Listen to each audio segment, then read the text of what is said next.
नमस्कार। कभी ऐसा हुआ है कि किसी इम्तिहान के लिए घंटों पढ़ाई की हो और अगले ही दिन ऐसा लगे जैसे सब कुछ दिमाग से उड़ गया। ये फ्रस्ट्रेशन तो हम सब ने कभी ना कभी झेली है ना? अच्छा, तो आज हम इसी भूलने की फ्रस्ट्रेटिंग आदत को एक साइंस बैक्ड स्ट्रैटेजी में बदलने वाले हैं, ताकि जो भी सीखा जाए वो हमेशा के लिए याद रह जाए। तो सवाल ये है कि आखिर ऐसा होता क्यों है? क्यों पढ़ाई करने के कुछ ही घंटों के अंदर हमारा दिमाग लगभग सब कुछ साफ कर देता है? ये हम सबके साथ होता है, और इसका जवाब साइंस के पास है। चलिए, इस प्रॉब्लम की जड़ तक चलते हैं। 19वीं सदी के एक साइकोलॉजिस्ट थे, हर्मन एबिंगहाउस। उन्होंने इस फिनोमेनन को नाम दिया द फॉरगेटिंग कर्व। और जो आंकड़े सामने आए वो सच में चौंकाने वाले हैं। जरा सोचिए, अगर हम किसी जानकारी को दोहराते नहीं हैं तो सिर्फ 20 मिनट के बाद हमें उसका केवल 58% ही याद रहता है। एक दिन बाद ये आंकड़ा गिरकर 33% पर आ जाता है, और 6 दिनों के बाद तो बस 25% ही बचता है। इससे ये तो साफ हो जाता है कि किसी चीज को सिर्फ एक बार पढ़ लेना काफी क्यों नहीं है। तो इस फॉरगेटिंग कर्व को कैसे हराया जाए? आज की हमारी चर्चा का रोडमैप कुछ ऐसा रहेगा। सबसे पहले हम भूलने की इस प्रॉब्लम को ही ठीक से समझेंगे। फिर जल्दी से किसी भी टॉपिक को समझने की कुछ कमाल की टेक्निक्स पर बात करेंगे। उसके बाद हम उस चाबी को खोजेंगे जिससे मेमोरी परमानेंट हो जाती है। फिर हमारे दिमाग और शरीर के कनेक्शन को समझेंगे, और आखिर में इन सबको मिलाकर एक परफेक्ट स्टडी प्लान बनाएंगे। तो चलिए, हमारे पहले पड़ाव से शुरू करते हैं, भूलने की समस्या। ये समझना बहुत जरूरी है कि हमारा दिमाग असल में भूलने के लिए ही बना है, और इसके पीछे एक पक्का न्यूरोबायोलॉजिकल कारण है। असल में जब भी हम कुछ नया सीखते हैं तो हमारे दिमाग की वायरिंग सचमुच बदल जाती है। हमारे न्यूरॉन्स के बीच में आप कह सकते हैं कि छोटे छोटे पुल जैसे नए कनेक्शंस बनते हैं। एक मशहूर कहावत है, जो न्यूरॉन्स एक साथ फायर करते हैं वो एक साथ जुड़ जाते हैं। लेकिन ये शुरुआती कनेक्शन बहुत कच्चे और कमज़ोर होते हैं। अगर हम उस जानकारी का इस्तेमाल नहीं करते तो हमारा स्मार्ट दिमाग एनर्जी बचाने के लिए उन पुलों को तोड़ देता है। इसी प्रोसेस को हम भूलना कहते हैं। ये सीधा सीधा यूज इट और लूज इट का मामला है। ठीक है, अब जब हम प्रॉब्लम जान गए हैं तो सॉल्यूशन की तरफ बढ़ते हैं। हमारा दूसरा सेक्शन है जल्दी समझने की टेक्निक्स। यहां हमारा मकसद रट्टा मारने से कहीं आगे बढ़कर टॉपिक की सच्ची समझ हासिल करना है। और इसमें सबसे पावरफुल टेक्निक्स में से एक है फाइनमैन टेक्निक। इसका नाम नोबेल पुरस्कार विजेता फिजिसिस्ट रिचर्ड फाइनमैन के नाम पे रखा गया है, और इसका फंडा बहुत ही सरल और जबरदस्त है। ये टेक्निक 4 आसान स्टेप्स में काम करती है। पहला, कोई भी एक टॉपिक चुन लीजिए जिसे सीखना है।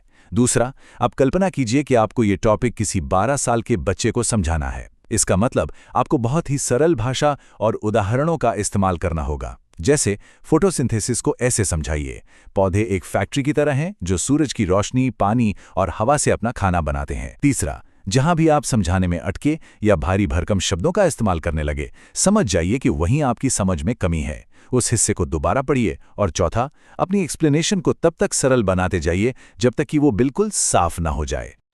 तो बॉटम लाइन ये है, अगर किसी चीज को सरलता से नहीं समझाया जा सकता तो इसका मतलब है कि उसे अच्छी तरह से समझा ही नहीं गया है। यही फाइनमैन टेक्निक का सार है। ये आपको रटने से रोककर सच्ची समझ की ओर ले जाती है, जो परमानेंट मेमोरी का पहला कदम है। किताबों या मुश्किल टेक्स्ट को पढ़ने के लिए एक और बेहतरीन तरीका है SQ3R मेथड।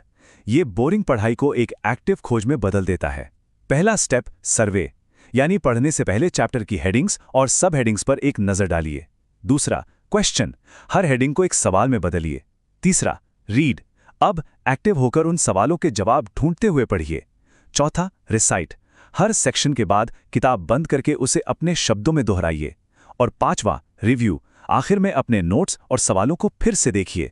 यह पढ़ने का एक बहुत ही एक्टिव तरीका है जो वाकई में बहुत फर्क लाता है। चलिए, अब तीसरे और सबसे जरूरी सेक्शन पर चलते हैं और देखते हैं कि इस सीखी हुई जानकारी को परमानेंट कैसे बनाया जाए। यह सेक्शन उस फॉरगेटिंग कर्व का साइंटिफिक तोड़ है। तो हम में से ज्यादातर लोग गलती कहां करते हैं? हम पैसिव री रीडिंग का तरीका अपनाते हैं, मतलब बस नोट्स को बार बार पढ़ना या हाइलाइटर से रंग देना। इसमें दिमाग पर जरा भी जोर नहीं पड़ता और इसीलिए ये बेअसर है। पढ़ाई की दुनिया का जो होली ग्रेल है वो है एक्टिव रिकॉल। इसका सीधा सा मतलब है अपने दिमाग को जानकारी को याद करने के लिए मजबूर करना। जैसे किताब बंद करके जो भी याद है उसे लिखना या खुद से ही सवाल पूछना। यही जो मानसिक संघर्ष है, उसी से वो न्यूरल कनेक्शन मजबूत होते हैं। और एक्टिव रिकॉल को और भी ज़्यादा पावरफुल बनाने के लिए हम इस्तेमाल करते हैं स्पेसिंग इफेक्ट का।